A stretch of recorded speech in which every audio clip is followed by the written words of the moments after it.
ginnaaw bu ma nuyoo les adjoints au maire de la ville de Dakar ginnaaw bu ma nuyoo les conseillers municipaux may nuyu nag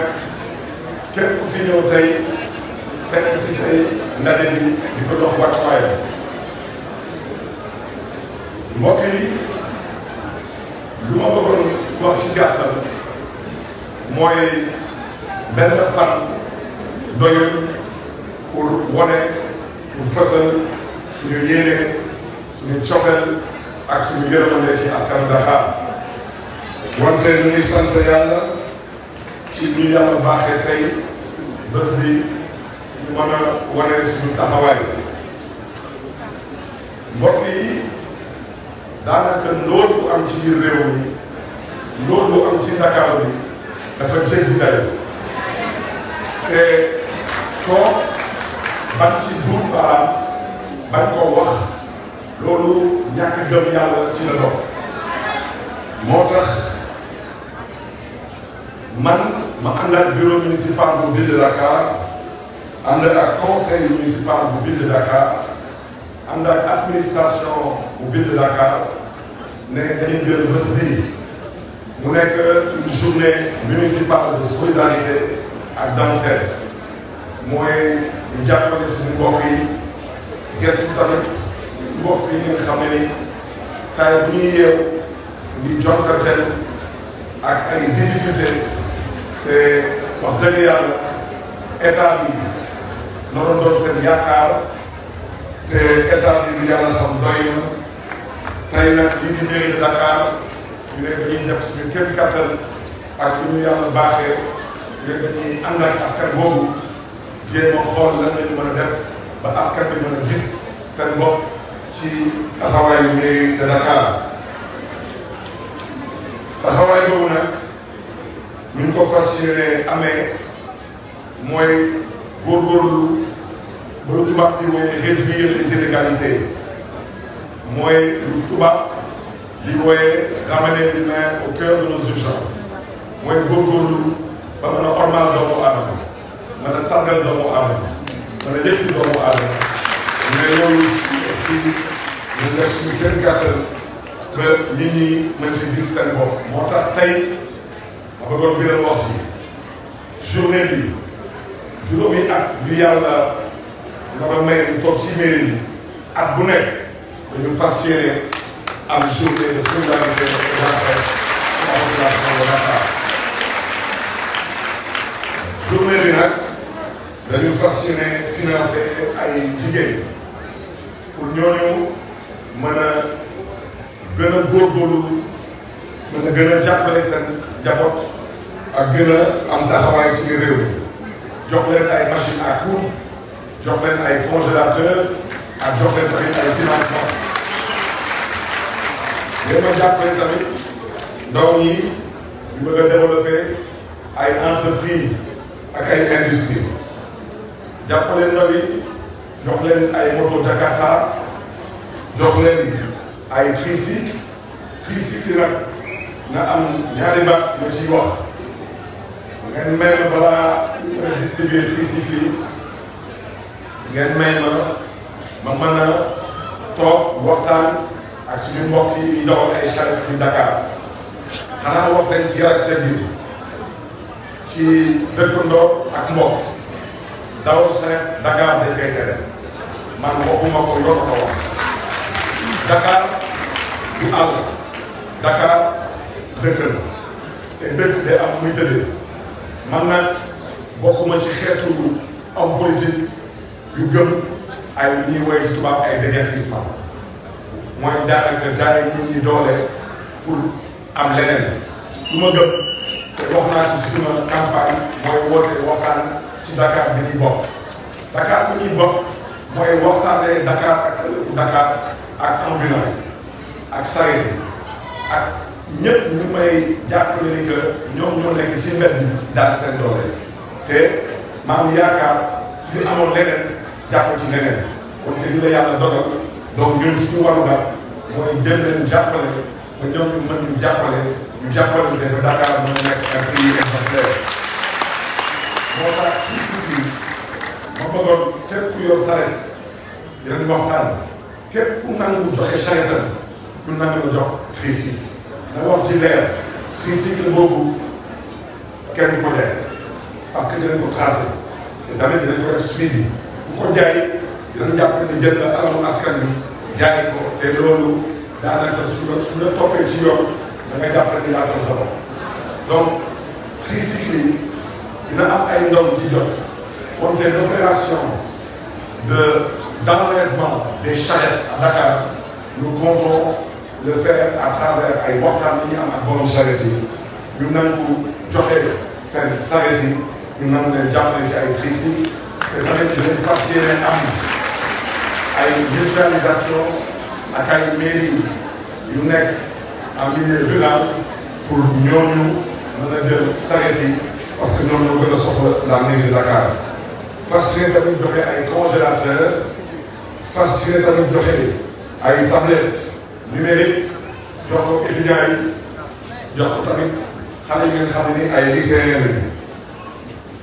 bëggul tamit ba ndaw yi tamit mën a am ay bourse pour mën a dem jàngi nañ joxe tamit ay fauteuils roulants pour suñu mbokk yu am handicap dañu fas yéene tamit joxe ay ticket restaurant pour étudiants yi nekk université Cheikh Anta Diop joxe tamit ay bons dialyse pour ñu yàlla nattu ñu am insuffisance rénale joxe tamit ay bons Auchan pour mën a jàppale tamit les différents foyers joxe tamit ay permis de conduire pour ñu bëgg a doon ay commerciaux wala ay délégués médicaux kon nag mbokk yi ginnaaw ba ma waxee loolu dama ne solidarité ñun nañ ko gisee ñun waa ville de Dakar mooy góorgóorlu ba ormal doomu aadama sàmmal doomu aadama ci lu ko yàlla baaxee ci xam-xam ak kattan solidarité bi pour ñun mooy benn góorgóorlu ba bépp doomu Dakar su bëggee faju mën a faju su bëggee jàng mën a jàng góorgóorlu solidarité bi bu ñun waa ville de Dakar mooy góorgóorlu ba képp ku yàlla natt nga am ay faiblesse wala nga am ay handicap ñu mën a góorgóorlu ba mën la delloo njukkal mën la teg sa place da nga mën a gis sa bopp ci lii di mairie de Dakar mbokk yi fii ak ay fan yu néew dañuy boucler li ñuy wooye les 100 premiers jours fii ci mairie de Dakar daanaka fii ak ay fan yu néew dina mat 100 jours ngeen xam ne ni toog nañ ci mairie de Dakar ci lan ci tànneef bu ngeen jot a tànn lii di suñu liste suñu coalition ma bëggoon nag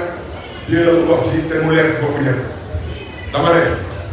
ba ñuy wut mairie de Dakar dañu ne ñun dañu tax a jóg mooy tabax suñu dëkk mooy dimbali suñu askan mooy góorgóorlu ba Dakar mën a doon lu ñu nam gis wante ko ba doon leer bi wax ci leer dama ne amul benn mbindeef amul benn administration bu ñu mën a galgal wala bu ñu mën a tere liggéey bu ñu fas yéene liggéey fii di Dakar su may daanee nag mbokk yi mooy ndóol bu am fii ci dëkk bi chômage bu am fii ci dëkk bi inégalité yi injustice yi nooteel bu fi am jaay doole ñu fi woote dañu ne loolu bu benn ndogalu yàlla loolu lu yàlla xam doy na wante dañu fas yéene wane suñu taxawaay parce que suñu yaakaar mooy loolu mën nañ ko xeex ba jëlee ko fi joxante loxo gëm yàlla parce que lu ko yàlla neen la ba képp ku yeewu Dakar saay boo xalaatee mairie de Dakar wóor na ni que ci mairie de Dakar boobu lu leen fa toogal ci conseil municipal ak fu ñu mën ci bàyyeeku ak fu ñu mën ci bokk ci benn parti ak ci benn parti politique ñu mën a bokk mu wóor leen ni que li fa nekk seen cofeel ci Dakar ak seen yéene ci Dakar loolu bu ci kenn am xel ñaar kon nag moo tax ci ay fan yu néew dama fas yéene convoqué le conseil municipal pour sàkku ci conseil municipal ville de Dakar tout obédience politique confondue ñu gën a fësal suñu taxawaay gën a wane suñu cofeel ak suñu yéene ci askanu Dakar ñu gën a mobiliser la ville de Dakar pour que la ville de Dakar gën a jàppale askanam ba képp ku yeewu ci ville de Dakar nga mën a am yaakaar ci ëllëgu Dakar ak tamit am yaakaar ci lu ngay dund moo xam ci mbirum ndóol wala ci mbirum ñàkk a mën a faju wala ci mbirum ñàkk a mën a jàngi école nga am yaakaar que loolu ci ay at yu néew ci kattanu yàlla dina fi jóge incha allah. moo tax may sàkku ci yéen mbokk yi na ngeen ñu wóolu wax ci bëri na lool wante wax dëgg yàlla wax ci amul benn solo wolof Njaay nee na Sénégal moo tëddee noonu rek dañu xamul ku tooñ ku fay rek dañuy gis wante yàlla nañu yàlla may xolu mun parce que fi ñu jëm xam nañ ko te lu ñu yor Sénégal lu ñor te am nañ yaakaar que Sénégal dinañ ko tabax ci yar ak teggin ci jàmm ak salaam wante nag ci fulla ak fayda kon nag mbokk yi xanaa di leen di ñaax rek ngeen jàppale ñu mën leen jàppale ñu jàppalante ba Dakar bi ñu bokk mooy Dakar bu ñu wootee ñëpp mën ci gis seen bopp mbokk yi nag ci loolu lay daanale ma leen di gërëm di leen di sant di leen di ñaanal yàlla na leen yàlla aar yàlla na leen yàlla may jàmm yàlla na leen yàlla suturaal yàlla na leen yàlla kattanal danañ leen jëf mbokk yi nag xam naa balaa may def données symbolique ma am xanaa ñaar ba ñetti baat yu ma ciy yokk mooy ñu déposé maa ngi ñëw mbokk yi walaay maa ngi ñëw waaw bëri na loolu maa ngi ñëw moo tax mbokk yi ngeen may ma rek ma ne ginnaaw non s'il vous plaît ne prenez pas les enveloppes je vais parler s'il vous plaît bien jël enveloppe bi parce que damay bañ rek damay bañ ñu ne waa mairie de Dakar dañuy politique ñun ba ñu doon politique nañu ba yàlla may ñu ndam fii dama ne ngeen may ma nag ma jaajëfee bépp conseiller municipal bu yàlla may ministre ci conseil municipal yàlla naam may na ndam liste Yewwi Askan Wi wante dama ne yeneen liste yi te yàlla boole ñu nekk ci conseil municipal ñëpp lay jaajëfee parce que ñëpp nangu woote bi moo tax ma am yaakaar que lu ma fas yéene woote waat mooy sàkkuwaat ci conseil municipal ñu baaxeewaat askanu Dakar beneen milliard incha allah dinañ ko def moo tax may sàkku ci mbokk yi que ñu ànd ak dal dinaa sàkku ci administration bi ñu ubbiwaat beneen déchet mu nekk beneen deuxième vague beneen deuxième vague wóorul mu nekk beneen deuxième opération waaw deuxième vague wóorul waaw deuxième vague wóorul mbokk yi ngeen ne ma ba ginnaaw bu ma santé gërëm madame Ngoné Mbengue di adjointe au maire chargé de l'action sociale ma gërëm ma sant madame Samb Aminata Diop di Fodé gërëm sant le conseil municipal le bureau municipal l'administration municipale ci seen taxawaay ci seen pas-pas ci seen Pastef ba yàlla may ñu tey ñu fekk tey bés bi leen di gërëm leen di sant yàlla bu am pay na leen yàlla fay seen xol seen taxawaay ak seen yéene wante ngeen may ma nag ma wax tey lu ma xaw a naqari tey conseil municipal moo joxee lu toll ci 75 millions ci ay tickets de restaurant à 10 000 étudiants yi université Cheikh Anta Diop de Dakar décharge bi ñu ngi nii waa ji mi ngi tudd Bokar Samb moom mooy régisseur des recettes jaay na ba kaatu démb mairie de Dakar lu toll ci 2 millions 500 000 francs de tickets de restaurant mu desee mu des lu toll ci 72 millions 500 ba ñuy dem université mu jox leen 72 millions 500 ñu lànk a bañ dem ci suuf ne ñoom du ñu jaay ticket ma bëggoon wax ci leer université Cheikh Anta Diop de Dakar dafa bokk ci Dakar ñun nag li ñuy woote mooy Dakar bi ñuy bokk moo tax may sàkku ci administration bu université Cheikh Anta Diop de Dakar nañu nangu jaay mairie de Dakar lu des ci commande parce que dëkk kenn du ko tabax ci yabel ci jaay doole ci parparlo dëkk dañ koy tabax ci yéene ci yërëmande ci yaakaar ak ci gëm yàlla parce que léppay jeex nguur yàlla rek du jeex bii day jeex moo tax mais sàkku ci étudiant bi suñu mënee waxtaan ak seen administration dañu waxtaan ak seen administration ba lii di volonté du conseil municipal de la ville de Dakar pour mën na baaxee à 10 000 étudiants pendant 1 mois ay tickets de restaurant pour un montant de 75 millions loolu mën a nekk maintenant nag maa ngi sàkku ci administration bi ñu fi jotul inscrire bu leen dem toog leen ñu jéem a xool naka lu ñu mën a indi benn guichet nga ba bëggoon wax ci leer milliard bii lu toll ci xam nu koy waxee ci wolof lu toll ci 105 547 demandes de enregistré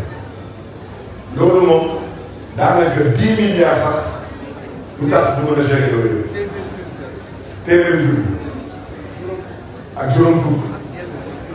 ak ñeenti fukk ak juróom.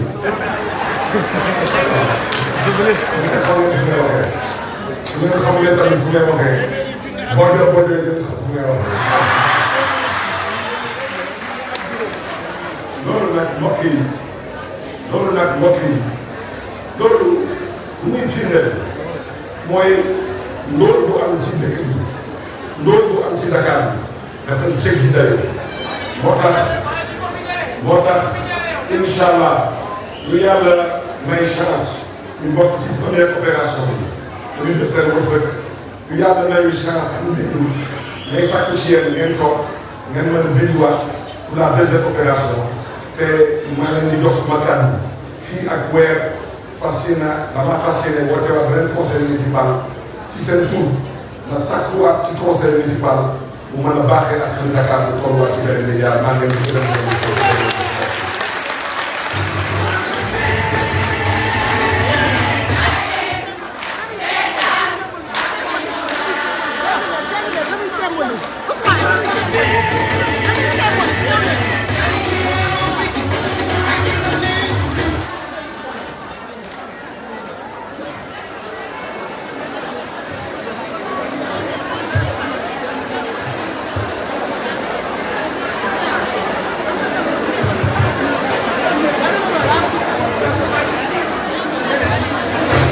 allo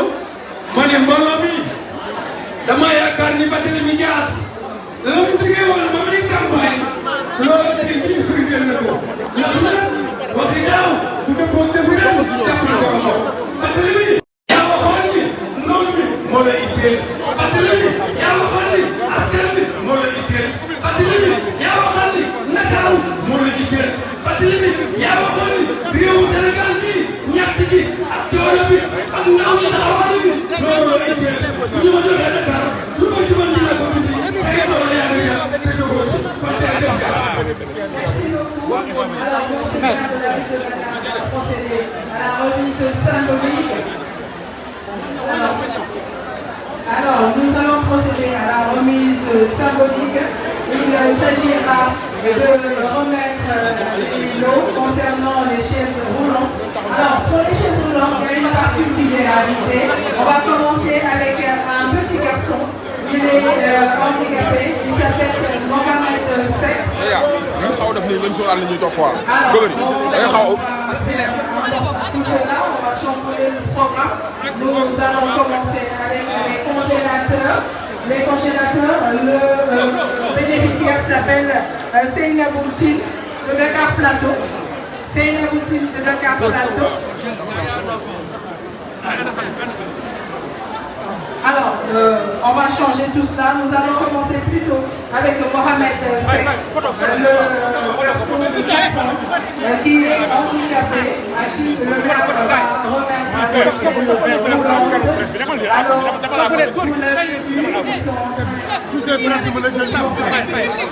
le moment avec le maire de la ville de Dakar, le bénéficiaire de 4 ans, Mohamed Seck, qui doit remettre la chaise roulante. Et c'est d'ailleurs comme ça nous allons poursuivre avec Mohamed Seck qui est en train de prendre don.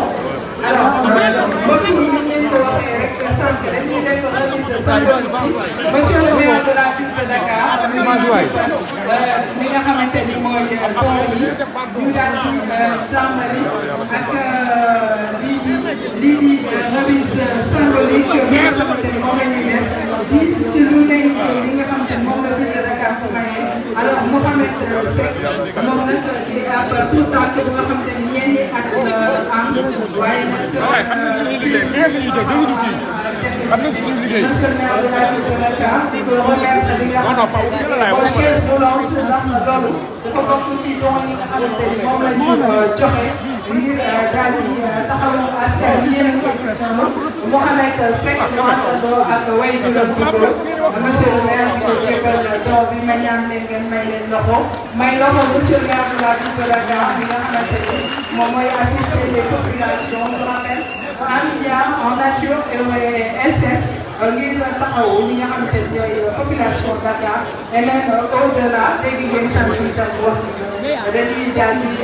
fexe ba génnewaat beneen milliard ngir daal di taxawaat askanu Dakar boobu yaakaar nañu ñoo gis seen bopp. alors dañuy continuer li nga xamante ni moom mooy remise de dons yi dañuy continuer ak li nga xamante ni mooy càq-càq ay moto nga xamante ni dañu koy daal di jébbal askan wi monsieur le maire ba tey dafay procéder à la remise symbolique. Omar Diagne dëkk Ouakam moom la ñuy woo mu jege si fii ngir mu mën a jël Jakarta bi nga xam ne moom la ñu ko may Omar Diagne dëkk Ouakam pour la remise symbolique moto Jakarta la ñu koy jox Omar Diagne waaw dafa nekk mu ngi yegg si Omar Diagne dëkk Ouakam may leen ko loxo moom ak le maire de la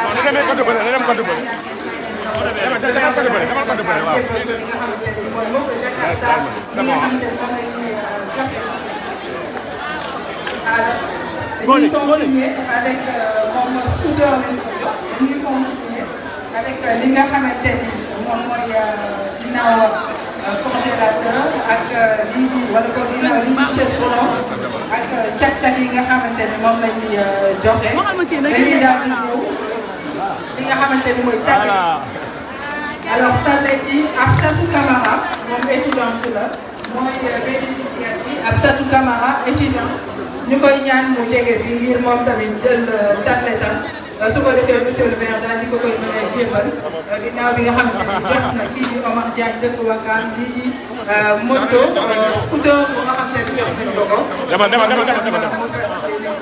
liggéey naka ay liggéey ñoom alors Absatou Camara étudiant moom mooy jël tablette bi monsieur le maire de la ville de Dakar moo koy jébbal monsieur le maire de la ville de Dakar moo koy jox Absatou Camara sous vos applaudissements merci beaucoup ma leen ñaanal leen jaajëfal ko Absatou Camara moom étudiante la tablette la ñu koy daal di jox gis ngeen ko noonu monsieur le maire de la ville de Dakar jox ko alors li nga xamante ni mooy machine à coudre la ñuy daal di jébbal ak ki nga xamante ni mooy Anna Kodou Ndiaye ngir jël li nga xamante ni mooy machine à coudre moom la ñu koy jox Anna Kodou Ndiaye waaw ma ñaan rek ngeen may leen loxo Anna Kodou Ndiaye Anna Kodou Ndiaye Anna Kodou Ndiaye mel na ni moom nekku fi ñu daal di xool Awa Ndiaye alors Anna Kodou apparemment mu ngi ñëw ñu may ko tuuti rek mu yegg si ci monsieur le maire de la ville de Dakar mu jox ko li nga xamante ni mooy machine à coudre alors machine à coudre moom la ñuy jox kii bi ki nga xamante ni moom mooy Anna Kodou Ndiaye. ginnaaw loolu Seynabou Tine na jege si Seynabou Tine na jege pour li nga xamante ni mooy loolu congélateur yi Seynabou Tine na jege si. alors mu ngi noonu Anna Kodou Ndiaye jël li nga xamante ne mooy li di machine à coudre bi nga xamante ne moom la monsieur le maire de la ville de Dakar di ko jébbal Seynabou Tine moom congélateur la war a monsieur le maire de la ville de Dakar boo ko jébbal Seynabou Tine ñu koy ñaan mu jege si waaw dafa mel ni Seynabou Tine moom moo taxaw ni alors elle a une représentante Seynabou Tine moom dafa am ku koy représenté Seynabou Tine ngir mu jël li nga xamante ne congélateur bi ko monsieur le maire de la Seynabou Tine plateau voilà moom Dakar plateau la li di congélateur la ñu koy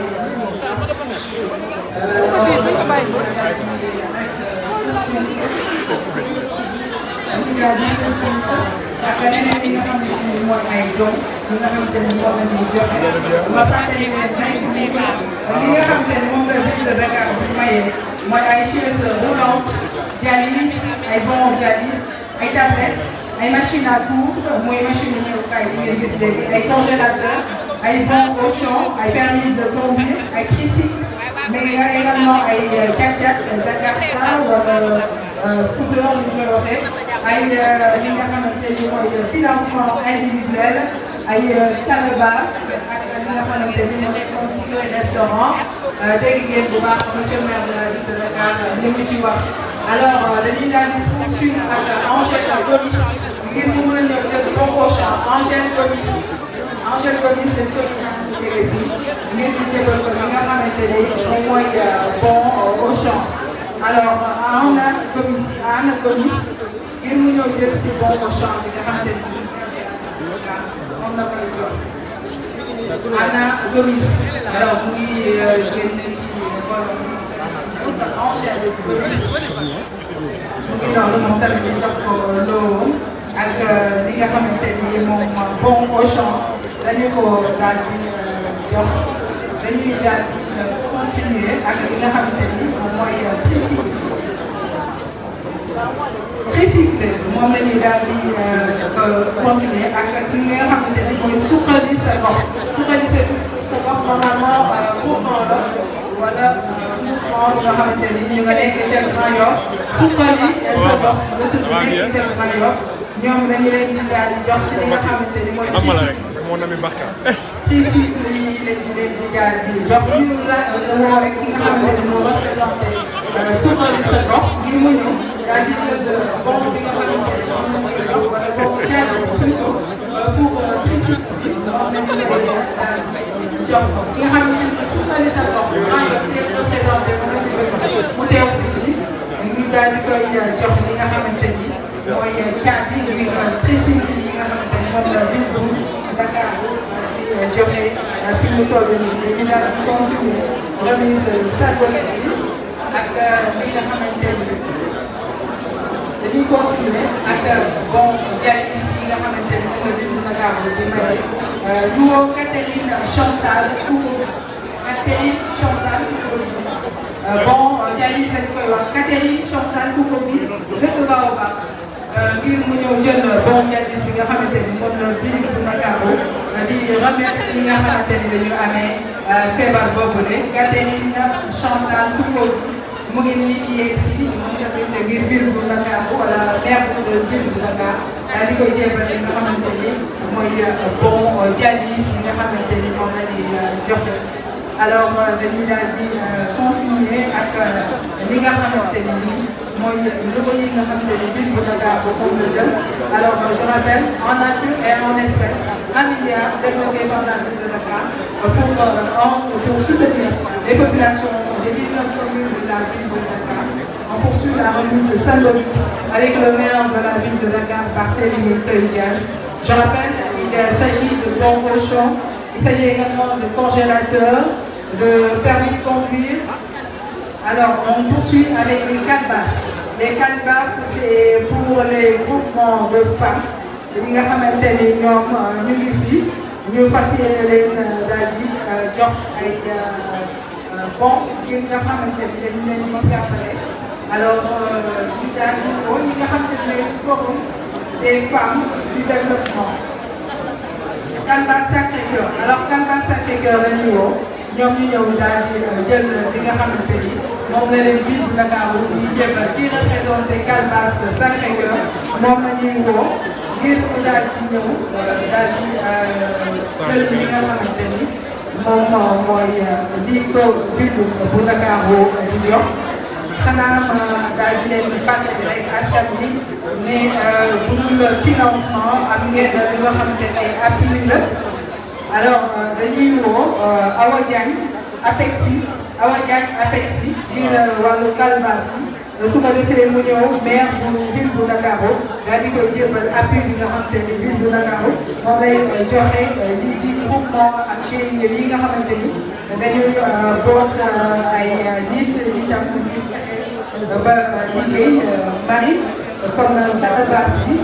yaakaar naa ne yaa ngi xamante loolu. alors Soxna Awa Diagne APEXI 1 Yoff moom la ñuy woo Soxna Awa Diagne APEXI 1 Yoff Soxna Awa Diagne APEXI 1 Yoff moom la ñuy woo ci wàllu calebasses bi mu ñëw jël diggoo bi bu Dakar di jébal alors Soxna Awa Diagne Yoff moom la ñuy xaaral di fi mu toll nii lu ko mooy rek ñu seet keneen nga xamante ni teew na fi ngir ñu mën a procéder à la remise symbolique daal di wax ci li nga xamante ni mooy li ville bu Dakar bu jébal groupement yi ñu fexe ba daal di leen taxaw alors dañuy daal di continuer rek liste bi am na forum des femmes du développement am na ànd takku liggéey am na groupement macha allah ak ànd lu bokk liggéey yaay jàmbaar les anciennes basketteuses de Ouakam également bokk jom ak li nga xamante ni mooy les Amazones Rokhaya Gueye jigéen jox na Ouakam ak li nga xamante ni ñi nga xamante ni ñooy soxna Khadija APEXI 1 am na Kay Ousmane Diène Calebasses Baobab Calebasses Sacré-Cœur alors ñu continuer li nga xamante ni mooy remise symbolique ma passé rek liste bi nga xamante ni moo fi nekk ñi fi teew ku ci ne lañ lay daal di jébal neexal bi nga xamante ni ville bu Dakar moom la joxe mu ngi noonu ngeen leen di gis ñu leen ko donc ku ci nekk di daal di ñëw ngeen daal di koy jébal li nga xamante ni moom la ay at yi nga xam ne dañu koy def ay calebasses lañu ko tuddee mu nekk Calebasses Sacré-Cœur ñoom jël nañu seen bos Awa Diagne Yoff moom la ñuy jox bokku jox ñu toll nii ñoom tamit ñu jox leen seen remise ak ñeneen ñi nga xamante ni